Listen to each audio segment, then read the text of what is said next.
Donc examen en mouvement combiné, on va commencer d'abord par la flexion. Il va se pencher en avant une première fois, le plus loin possible, et on voit s'il y a déjà une douleur qui apparaît éventuellement dans la région lombaire. Si c'est pas dans la région lombaire, mais au niveau des genoux, il peut légèrement un petit peu déverrouiller, un petit peu, parce qu'on recherche à reproduire une douleur ici au niveau lombaire. S'il n'y a pas de difficulté au niveau des genoux, il garde bien les genoux tendus. S'il n'y a pas de douleur qui apparaît ici, il maintient la position pendant 10 secondes. Je peux revenir, pardon, excuse-moi. D'abord des mouvements répétés, donc un premier mouvement, puis après on fait des mouvements répétés pour voir si les mouvements répétés induisent une douleur ou s'il y avait une apparition de douleur qui diminue avec les mouvements répétés. Il fait 10 fois le mouvement. Au 10e mouvement, il reste en bas. Et là, je le garde pendant 10 secondes et je vois s'il y a une apparition de la douleur. Donc je questionne le patient, est-ce qu'il y a une douleur qui apparaît, etc. Latéralisé, centralisé. S'il n'y a pas de douleur, je vais plus loin dans la contrainte. Je fais une surpression, je prends les ischio-jambiers comme ceci, le rachis thoracique, je comprime entre mes deux mains et j'augmente en plus encore la flexion. Et je demande au patient s'il y a l'apparition d'une douleur. S'il n'y a pas de douleur, je vais augmenter encore la contrainte en faisant un mouvement combiné. Je viens mettre mon corps ici dans l'angle ici entre le thorax et les pelvis. Je crochette l'épiniaque antéro-supérieur, je prends l'équipe costale inférieure et j'ouvre, j'écarte en mouvement combiné, donc en flexion et inclinaison gauche. Je regarde si je provoque une douleur, je fais exactement la même chose de l'autre côté s'il n'y a pas de douleur et le patient revient en position neutre. Là, on a testé la flexion et on va ensuite tester l'extension. On va voir ce qui provoque le plus la douleur. Pour tester l'extension, je vais le sécuriser un petit peu en mettant ma cuisse ici devant sur ses cuisses, en mettant ma cuisse ici, donc va être devant pour sécuriser le patient pour qu'il puisse bien se pencher en arrière, et je vais le sécuriser à l'arrière en mettant ma main sur le sacrum. Je vais l'accompagner un petit peu, il va faire une extension là, je vais voir si j'ai une douleur qui apparaît. Si j'ai déjà une grosse douleur qui apparaît, je n'ai pas besoin d'aller plus loin. S'il n'y a pas de douleur qui apparaît, il va maintenir plusieurs fois le mouvement, il va faire une dizaine de fois le mouvement, je vais voir si j'ai une douleur qui apparaît ou une douleur qui diminue par rapport au problème du patient. Il fait 10 fois, et à la 10e fois, s'il n'y a pas de douleur, il reste en position d'extension, tout simplement. Et je vois si j'ai une douleur qui apparaît dans la position pendant 10 secondes. Imaginons qu'il n'y ait pas de douleur, tu peux revenir, main tes pieds contre la table, se met dans la même position comme ceci, bras croisés sur les épaules, je vais l'accompagner en extension. Il n'a pas de douleur, je fais une surpression sur les épaules, voir si je provoque une douleur. Il n'a toujours pas de douleur, je peux amener en inclinaison droite, ça va?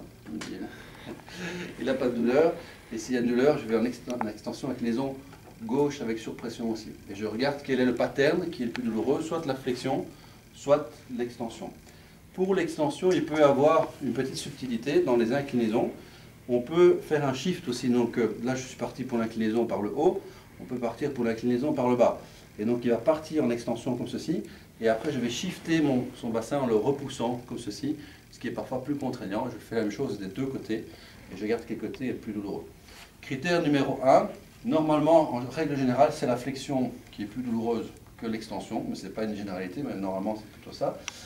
Si la flexion est douloureuse, mais que l'extension soulage les symptômes, c'est-à-dire diminue l'intensité de la douleur et la topographie de la douleur, donc ça centralise, le patient a en plus une préférence directionnelle qui sera prioritaire à utiliser pour la rééducation. Mets-toi sur le ventre. Critère donc, numéro 2 maintenant. On va tester en position neutre le patient en ayant une lordose normale. Si jamais ce n'est pas le cas, on met un coussin sous le ventre. On vient repérer les différents repères osseux pour être sur L5, L4, L3, L2, etc. On part des épiniaques postéro-supérieures, on remonte sur S2, S1, L5. Je dois normalement avoir du rebond sur L5. Je mets mon pisiforme dessus. Je viens prendre ma première commissure ici sur mon trapèze, de manière à être vraiment à l'aplomb de mon épineuse L5 et faire un mouvement accessoire de manière postéro-antérieure verticale. Grade 1, c'est uniquement la peau. Grade 2, je rentre dans la résistance tout doucement. Grade 3, je reste dans toute l'amplitude du mouvement jusqu'à la résistance, un mouvement de grande amplitude. Et grade 4, je reste en fin d'amplitude avec un petit mouvement oscillatoire et je regarde à quel grade j'ai éventuellement ou non l'apparition d'une douleur chez le patient. Et je fais la même chose sur chaque segment vertébral, de L5 jusqu'à T12, et je note l'endroit où j'ai le plus de douleur. Ça, c'est le mouvement postéro-antérieur. Je vais également aller chercher le UPA, le mouvement unilatéral postéro-antérieur. On prend un espace interapophysaire épineux et on va latéralement plus ou moins à travers de pouce pour être sur la facette articulaire L5, S1. Pouce sur pouce, je vais pousser à la verticale. Et je viens simplement d'abord faire un grade 1 sur la paume. Normalement, on ne peut pas avoir de douleur en grade 1, sauf s'il y a un phénomène hyperalgésique. Alors là, on a dans un autre mécanisme de douleur. Grade 2, je m'enfonce progressivement dans la résistance. Grade 3, je suis dans toute l'amplitude du mouvement jusqu'à la fin d'amplitude. Grade 4, je reste en fin d'amplitude avec une faible oscillation. Et je vois si je provoque une douleur chez le patient ou non. Je fais chaque apophyse articulaire d'un côté comme de l'autre. Et je note où j'ai des douleurs. Je regarde la même chose en latéral. Donc je vais faire une poussée latérale sur l'épineuse dans ce sens-là. Et je vais donc ici reprendre un contact sur le périoste. Position du pouce à l'horizontale, l'autre à la verticale ou les deux à l'horizontale, comme vous voulez, à partir du moment qu'on pousse en latéral. Et je viens simplement de nouveau aussi grade 1, grade 2, je rentre dans la résistance, 3, je suis dans toute l'amplitude du mouvement, et grade 4, je reste en fin d'amplitude. Je fais chaque segment, chaque épineuse, et je note à nouveau si j'ai l'apparition d'une douleur. Ça, c'était le critère numéro 2. Je vais ensuite essayer de confirmer par le critère numéro 2 mon critère numéro 1, c'est-à-dire qu'il avait mal en flexion. Prenons un exemple, je produis sur L3 une douleur ici en grade 3 à 8 sur 10 et je mets un coussin sous le ventre du patient, donc il va mimer qu'il a un coussin, et il est en délordose, et je vais ici avec un grade 3 avoir une douleur qui va augmenter, qui va être à 10 sur 10 par exemple. Donc là j'ai une confirmation, tu peux relâcher, j'ai une confirmation de mon pattern, de mon critère numéro 1 à travers le critère numéro 3.